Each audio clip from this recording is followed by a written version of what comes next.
esta oportunidad estudiaremos la anatomía del globo ocular. Vamos a estudiar la constitución anatómica, las paredes y luego el contenido del globo ocular.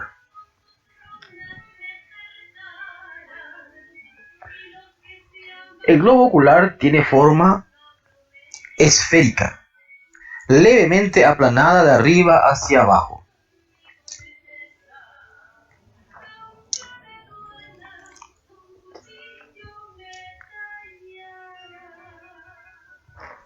Ocupa, como podemos apreciar, el tercio anterior de la órbita. Un poco más atrás, tercio medio, tercio posterior, vamos a encontrar ya las estructuras anexas al globo ocular. Es decir, los músculos extrínsecos del globo ocular, vasos y numerosos nervios. Fíjense entonces que ocupa solo el tercio anterior de la órbita. Acá podemos apreciar ya una exoftalmía, es decir, cuando el globo ocular protruye gran parte por fuera de la órbita.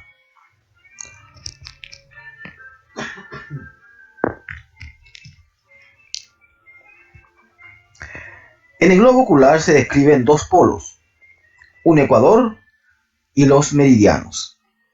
El polo anterior, que observamos aquí, es transparente y allí vamos a encontrar la córnea. El polo posterior, opuesto al polo anterior, está formado por la esclerótica. Luego tenemos el ecuador del ojo. Es el círculo mayor perpendicular al eje del globo ocular y que lo divide en dos hemisferios, anterior y posterior. Y luego tenemos los meridianos. Son todos los círculos mayores que pasan a la vez por los dos polos. Ese es el eje del globo ocular y ese es el ecuador. En el polo anterior encontramos la córnea. La córnea ocupa entonces el polo anterior. La córnea es transparente, ricamente inervada, pero no vascularizada.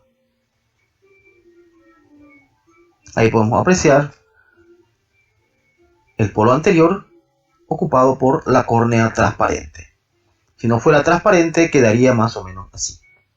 Lo que se puede observar aquí, como veremos más adelante, es el iris y en el centro la pupila. Y aquí se encuentra el cristalino o lente.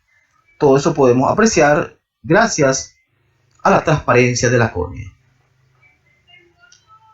El polo posterior está ocupado por la esclerótica.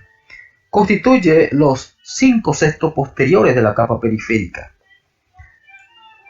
La esclerótica es opaca a la luz y tiene forma de calota. Adelante se continúa con la córnea, que es transparente.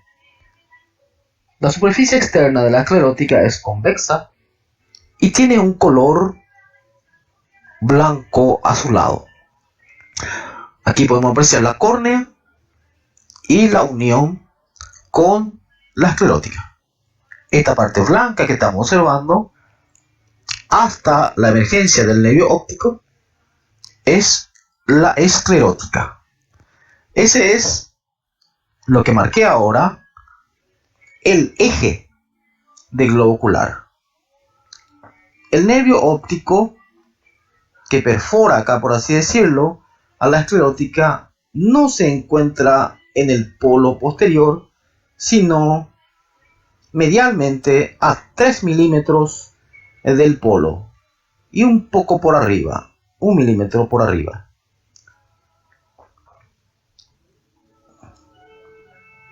Aquí podemos apreciar de vuelta la córnea transparente adelante del polo anterior y luego ya de color blanquecino azulado la esclerótica. El polo posterior está aquí. Medialmente a 3 milímetros emerge el nervio óptico, envuelto por la esclerótica que se continúa como su vaina. Fíjense, esta es la esclerótica que después envuelve al nervio óptico. Entonces repetimos que el nervio óptico no sale del polo posterior, sino medialmente. Existe una leve divergencia entre los dos globos oculares, así como podemos apreciar aquí. Estas medidas no hace falta aprenderlas de memoria. Bueno, en cuanto a las paredes del globo ocular, tenemos que estudiar una capa fibrosa, una capa vascular y una capa nerviosa. La capa fibrosa externa incluye adelante a la córnea y la esclerótica que completa los 5 sextos posteriores de la esfera. En la túnica media encontramos la capa vascular, coroides atrás, cuerpo ciliar e iris adelante. Y la túnica nerviosa, que es la interna, constituye la retina. Aquí podemos apreciar esas capas. Esta es esclerótica, la capa externa fibrosa y aquí la córnea adelante. Luego observamos aquí la capa vascular y por último la capa interna nerviosa, que es la retina. Esta es la capa fibrosa, adelante es la córnea. La córnea ya dijimos que es transparente, se continúa con la esclerótica. Es una membrana que está encastrada en la abertura anterior de la esclerótica. Constituye el sexto anterior de la capa externa.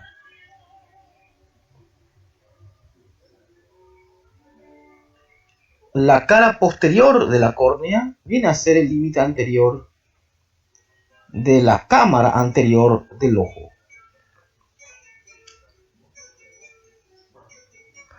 Acá podemos observar la unión entre la córnea y la esclerótica, limbo de la córnea. Acá podemos observar también un seno venoso que se denomina seno venoso de la esclerótica.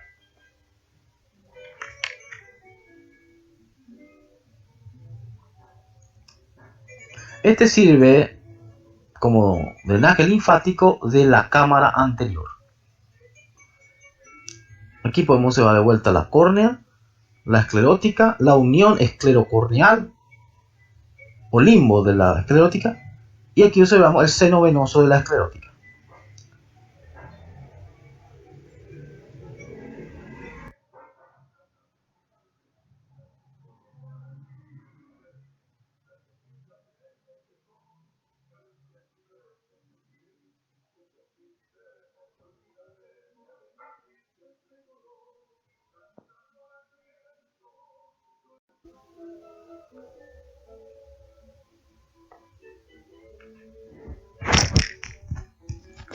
La capa media del globo ocular es la capa vascular.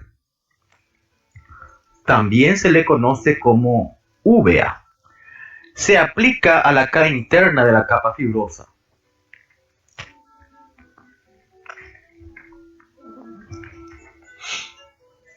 Y está dividida en dos partes por la ora serrata.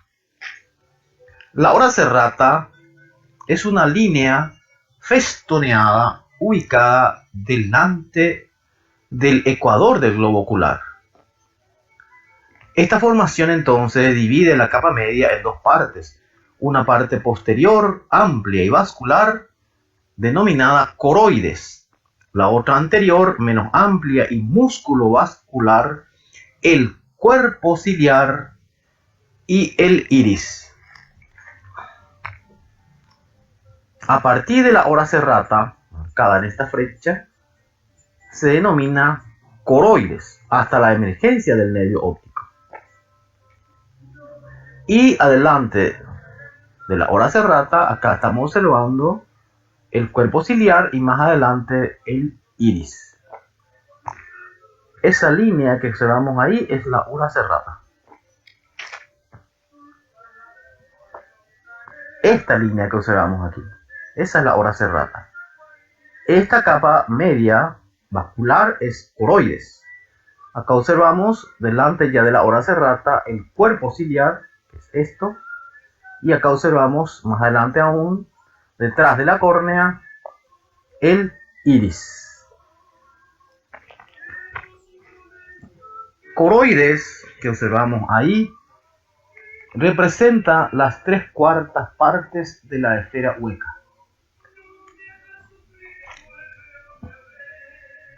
La cara externa de la coroides es convexa y se aplica contra la cara interna de la esclerótica, a la cual está unida por una lámina y por vasos y nervios que van de una a otra. La cara interna es lisa, de coloración oscura, y corresponde o se relaciona con la retina. Como podemos observar, acá hay numerosos vasos. Así entonces, en resumen,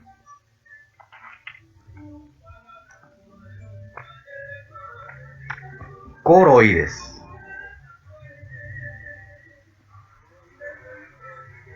El foramen posterior de la coroides deja pasar al nervio óptico, así como observamos aquí. Allí se adhiere a la esclerótica.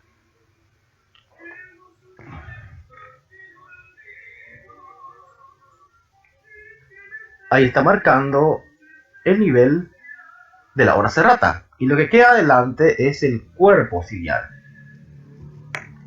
El cuerpo ciliar se interpone entre la coroides y el iris. Esto que observamos aquí es ya iris. Forma un anillo espeso situado entre la zona ciliar de la retina atrás y de la esclerótica adelante.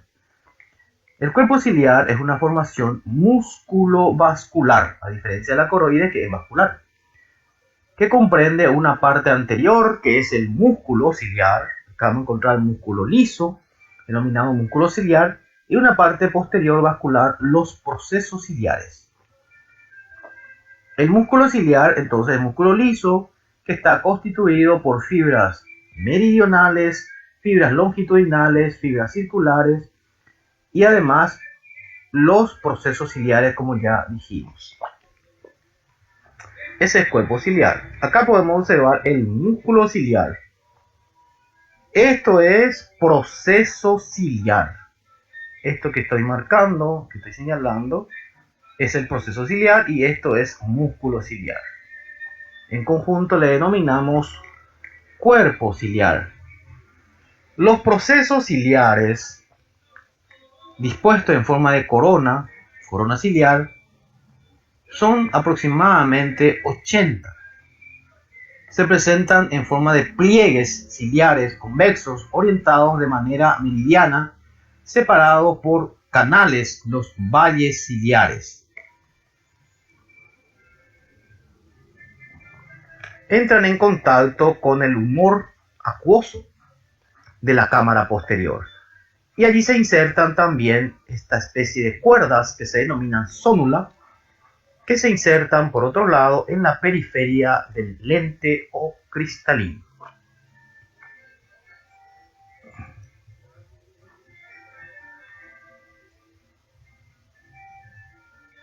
Ahí podemos observar los procesos ciliares.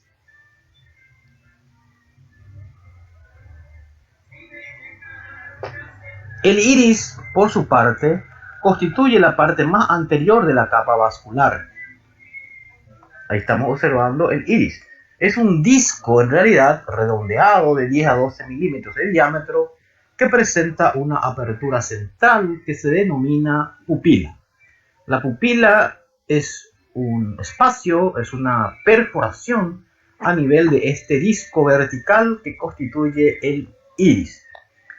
Ahí tenemos la figura de un disco, entonces, que tiene una periferia, una circunferencia periférica y una central. Este orificio central constituye la pupila. Detrás de la pupila va a estar ya el lente. Aquí observamos entonces coloreado el iris. Esa es la pupila en el centro del iris. Esto es iris. El iris es siempre coloreado. Así. Eso es iris. La cara posterior del iris contacta con el cristalino o lente en el centro y en la parte más periférica forma la pared anterior de la cámara posterior del ojo, que es aquí. De la cámara posterior del ojo.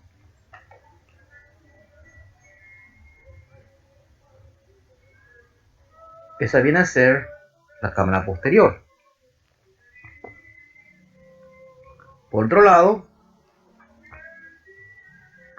la cara anterior del iris viene a ser la pared posterior de la cámara anterior del globo ocular, ocupado también por humor acuoso. Esto que tenemos aquí es córnea, cámara anterior ocupado por humor acuoso, luego tenemos ya iris, la cara anterior del iris. En el centro la pupila y ahí encontramos el cristalino o lente. El iris se compone de un músculo liso. Músculo liso que viene a ser radiado, que observamos aquí, y también fibras longitudinales. Las fibras longitudinales y una capa que es circular, radiado y circular. Bueno, la infección de la capa vascular se denomina uveitis. La capa interna, por otro lado, es la capa nerviosa, que es la retina. Acá podemos observar ya la capa interna. Esta es la retina, la capa nerviosa. La capa nerviosa o retina se encuentra extendida en la cara profunda de la capa vascular. Allí vamos a encontrar el cuerpo de las neuronas ganglionares que dan origen al nervio óptico. La retina constituye el órgano receptor de las impresiones luminosas y se extiende desde el disco óptico hasta la ora serrata. Luego se continúa por detrás del cuerpo ciliar y el iris. Esa es la porción ciega. Tenemos entonces dos porciones. Una porción que parte desde la ora serrata hasta el disco óptico. Esa es la porción óptica. Y luego tenemos detrás del cuerpo ciliar y el iris la porción ciega. La porción ciega de la retina. Porque en esa zona la retina se halla reducida a una capa de células que se adhieren a la cara posterior del músculo y de los procesos ciliares. Ya no da origen entonces al nervio óptico. Entonces tenemos porción óptica que va de la ora serrata hasta el nervio óptico, es decir, hasta aquí, hasta el disco óptico, y una porción ciega. Esa es la retina. Bueno, a nivel del fondo de ojo vamos a encontrar la arteria central de la retina y la vena central de la retina. Este es el fondo del ojo, donde podemos observar la mácula lútea y el disco óptico o papila óptica, donde podemos observar los vasos centrales de la retina. El disco óptico o papila, como se le conoce, es de color blanquecino, deprimido en su centro. Se sitúa 3 milímetros medialmente y a 1 milímetro por encima del polo posterior del globo ocular. Corresponde a la expansión del nervio óptico y a la llegada de los vasos centrales de la retina. Es entonces el punto ciego de la retina. Tiene una porción nasal y una porción temporal. La mácula lútea, que ocupa el polo posterior del globo ocular, es una superficie deprimida en su centro, bordeada por una retina gruesa. La mácula lútea es el punto que percibe el máximo de los rayos luminosos. Mácula lútea, disco o papila. Entonces, en el fondo del ojo. Ahí podemos observar otra vez el disco papila óptica, donde se puede observar los vasos centrales de la retina.